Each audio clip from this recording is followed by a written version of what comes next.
गडकरी रंगायतन परिसरातील एमजीपी भूखंडावर ठाणे महापालिकेकडून सार्वजनिक वाहनतळ सुविधा असलेली बहुमजली इमारत उभारण्यात येत आहे. या इमारतीत ठाण्यातील नियोजित कलाकारांना नाटकाच्या तालिमीसाठी कायमस्वरूपी जागा उपलब्ध व्हावी अशी मागणी पुढे आली.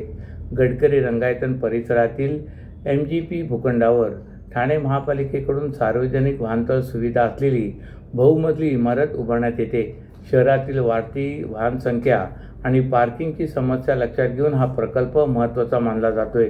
गडकरी रंगायतन परिसरात नाट्यप्रयोग, सांस्कृतिक कार्यक्रम आणि विविध उपक्रमांसाठी मोठ्या प्रमाणात नागरिकांची वर्दळ असते. त्यामुळे या भागात नियोजित वाहनतळ प्रकल्पाकडे महापालिकेचा महत्त्वाकांक्षी उपक्रम म्हणून पाहिले जाते.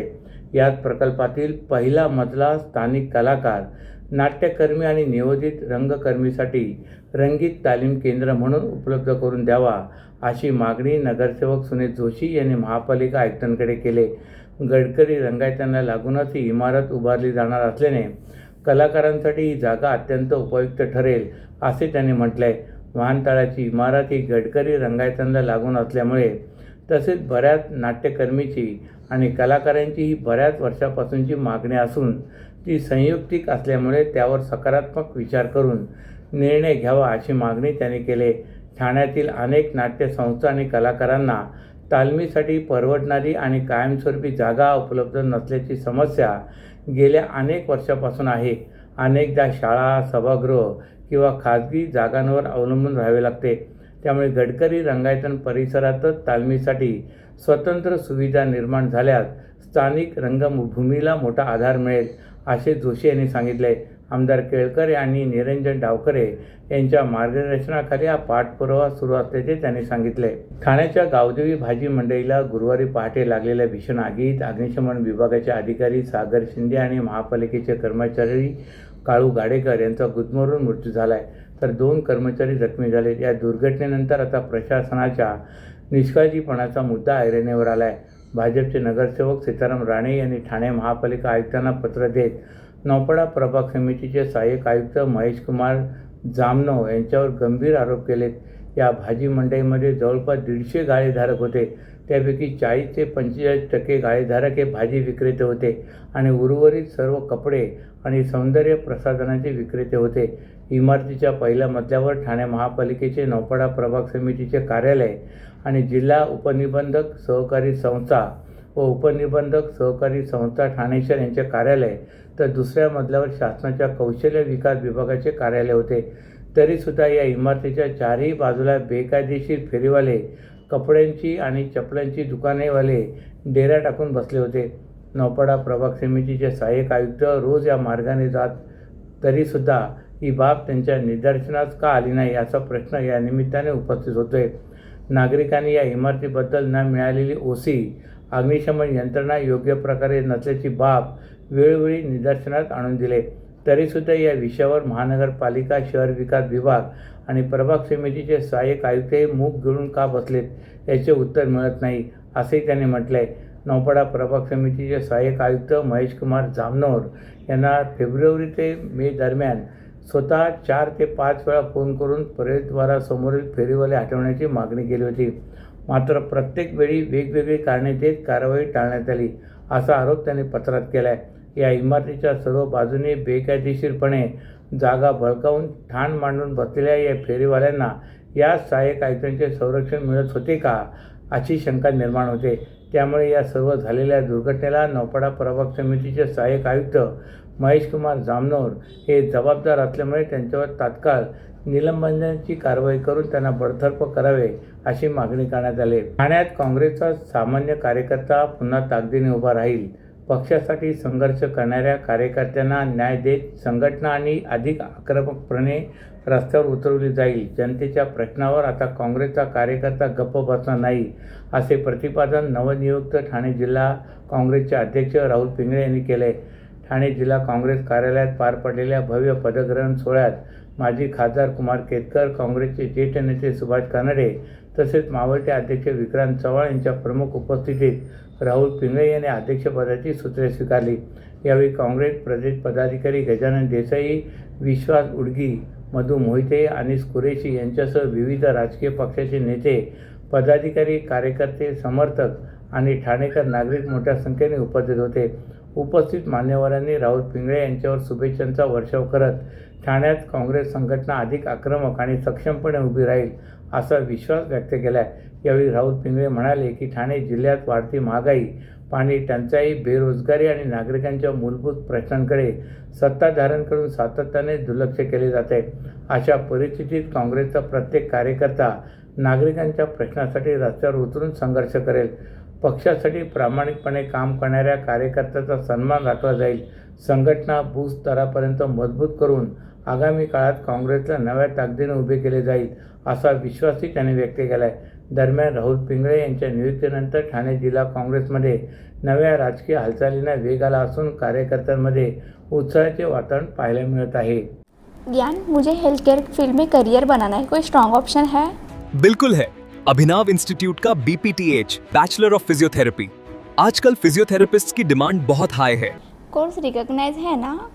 ऑफ कोर्स, ये इंडिया की लार्जेस्ट मेडिकल यूनिवर्सिटी से एफिलिएटेड है, मतलब स्ट्रॉन्ग एकेडमिक वैल्यू। और करियर अपॉर्चुनिटीज कैसे रहेंगे? बहुत अमेजिंग।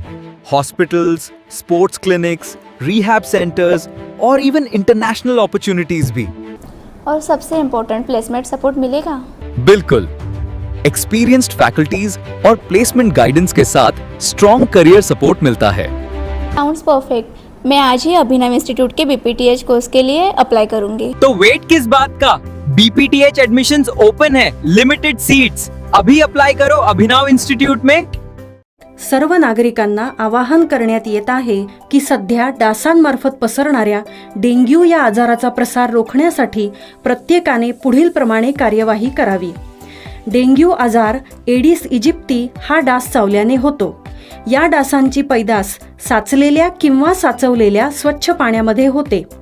8 दिवसांपेक्षा जास्त दिवस पाणी उघडे व साचून राहिल्यास त्यात डास अंडी घालतात. अंड्यांच्या अळ्या तयार होऊन पुढे डास तयार होतात. यासाठी आपल्या घरातील पाणीसाठे, उदाहरणार्थ बॅरल्स, पिंपे, टाक्या, हौद, रांजणे इत्यादी दर आठवड्याला रिकामे करून घासून पुसून कोरडे करून पुन्हा भरावे. 1 दिवस कोरडा दिवस म्हणून पाळावा. पाणी साठ्यांना घट्ट झाकणे बसवावीत किंवा जुनी साडी, चादर, धोतर यांनी बांधून झाकून ठेवावीत, म्हणजे डास त्यात जाऊन अंडी घालणार नाहीत. घराच्या गच्चीवर, आजूबाजूला, अंगणात कोठेही पाणी साचू देऊ नये. भंगार सामान उघड्यावर टाकू नये. उदाहरणार्थ टायर्स, प्लास्टिक सामान, कुंड्या, टाकाऊ वस्तू इत्यादी. अशा सामानात पावसाचे पाणी साठून त्यात डेंग्यूच्या डासांची पैदास होते. घरातील कूलर्स, फ्रीजच्या पाठीमागील ट्रे हे देखील वेळोवेळी कोरडे करावेत. लक्षात ठेवा, नुसत्या फवारणीने डास घनता कमी होत नाही, तर त्यासाठी डास पैदास ठिकाणे नष्ट करणे ही आपल्या सर्वांची जबाबदारी आहे. कोणताही ताप अंगावर न काढता जवळच्या शासकीय रुग्णालयात मोफत औषधोपचार घ्या. अशा प्रकारे नागरिकांनी सहकार्य केल्यास डेंग्यूचा प्रसार रोखणे सहज शक्य आहे. मुंबई-नाशिक महामार्गावरील खारेगाव टोलनाक्याजवळ ठाणे शहर गुन्हे शाखा घटक 1 आणि शिधा वाटप विभागाच्या संयुक्त पथकाने एक मोठी आणि धाडसी कारवाई केली. खाद्यतेलाच्या नावाखाली बेकायदेशीररित्या डिझेल सदृश ज्वलनशील पदार्थांची वाहतूक करणारा एक मोठा टँकर या पथकाने जप्त केला असून या कारवाईत तब्बल 46,50,000 रुपयांचा मुद्देमाल हस्तगत करण्यात आला आहे. लोकांची दिशाभूल करण्यासाठी संबंधित टँकरवर इडिबल ऑइल असे लिहिण्यात आले होते. या प्रकरणी मुख्य आरोपी चालकासह एकूण 8 जणांविरुद्ध कळवा पोलीस ठाण्यात गुन्हा दाखल करण्यात आला आहे. गुन्हे शाखा घटक 1ला मिळालेल्या गोपनीय माहितीच्या आधारे खारेगाव टोलनाक्याच्या अगोदर मुंब्रा बाह्य वळण रस्त्याजवळ सापळा रचण्यात आला होता. या ठिकाणी संशयास्पद टाटा कंपनीचा टँकर थांबून त्याची तपासणी केली असता त्यात मोठ्या प्रमाणात ज्वलनशील द्रव पदार्थ आढळून आला. टँकर चालकाकडे या डिझेल सदृश पदार्थाची वाहतूक करण्याचा कोणताही परवाना, खरेदी बिल किंवा वैध कागदपत्रे नव्हती. प्रकरणाचे गांभीर्य ओळखून उपनियंत्रक शिधा वाटप विभाग ठाणे यांच्या आदेशानुसार शिधा वाटप अधिकारी श्री सुभाष रामनाथ डुमरे व त्यांच्या पथकाला तातडीने घटनास्थळी पाचारण करण्यात आले. या संयुक्त तपासणीत टँकरच्या 5 कप्प्यामध्ये एकूण 25,000 लिटर बेकायदेशीर डिझेल सदृश पदार्थ आढळून आला आहे. जप्त करण्यात आलेल्या मुद्देमालामध्ये 24,50,000 रुपये किमतीच्या 25,000 लिटर डिझेल सदृश पेट्रोलियम पदार्थांचा आणि 22 लाख रुपये किमतीच्या टाटा टँकरचा समावेश आहे. नियमानुसार तपासणी अधिकाऱ्यांनी घटनास्थळावरून रासायनिक चाचणीसाठी नमुने गोळा केले असून टँकर व इतर मुद्देमाल पोलिसांनी जप्त केला आहे. आपल्या अभ्यासपूर्ण भाषणांनी महत्त्वाच्या विविध मुद्द्यावर तसे अर्थसंकल्पावर सरकारच्या धोरणांवर बाजू भक्कमपणे मांडून संसदेसह देशाचे लक्ष वेधणारे, विविध विभागांवर प्रश्नोत्तरे विचारणारे, संसदेतील उपस्थितीत अव्वल असणारे ठाणे लोकसभेचे खासदार नरेश म्हस्के यांना सलग दुसऱ्या वर्षी मानाचा संसदरत्न पुरस्कार जाहीर झाला आहे. आपल्या खासदारकीच्या पहिल्याच टर्ममध्ये नरेश म्हस्के यांना पहिला संसदरत्न मागील वर्षी पुरस्कार प्राप्त झाला होता. यावर्षी देखील सलग दुसऱ्यांदा हा पुरस्कार जाहीर झाल्याने ठाणेकरांच्या शिरपेचात मानाचा तुरा रोवला गेला आहे. संसदेत आपल्या अभ्यासपूर्ण आणि धडाकेबाज भाषणाने विरोधकांची झोप उडवणारे खासदार डॉक्टर श्रीकांत शिंदे यांनाही दुसऱ्यांदा संसदरत्न पुरस्कार जाहीर झाला आहे. संसदरत्न पुरस्काराचा सोहळा जुलै 2026 नवी दिल्ली येथे आयोजित करण्यात येणार असून यावेळी 150वा पुरस्कार प्रदान करण्यात येणार आहे. संसदरत्न पुरस्काराचे संस्थापक प्राईम पॉईंट फाउंडेशनचे श्रीनिवास आणि संसदरत्न पुरस्कार समितीचे अध्यक्ष प्रियदर्शनी राहुल यांनी पुरस्काराची घोषणा नवी दिल्ली येथे केले. संसदरत्न पुरस्कार 2026साठी परीक्षक समितीचे 10 लोकसभा खासदार, 2 राज्यसभा खासदार आणि 4 संसदीय स्थायी समित्यांची निवड केले.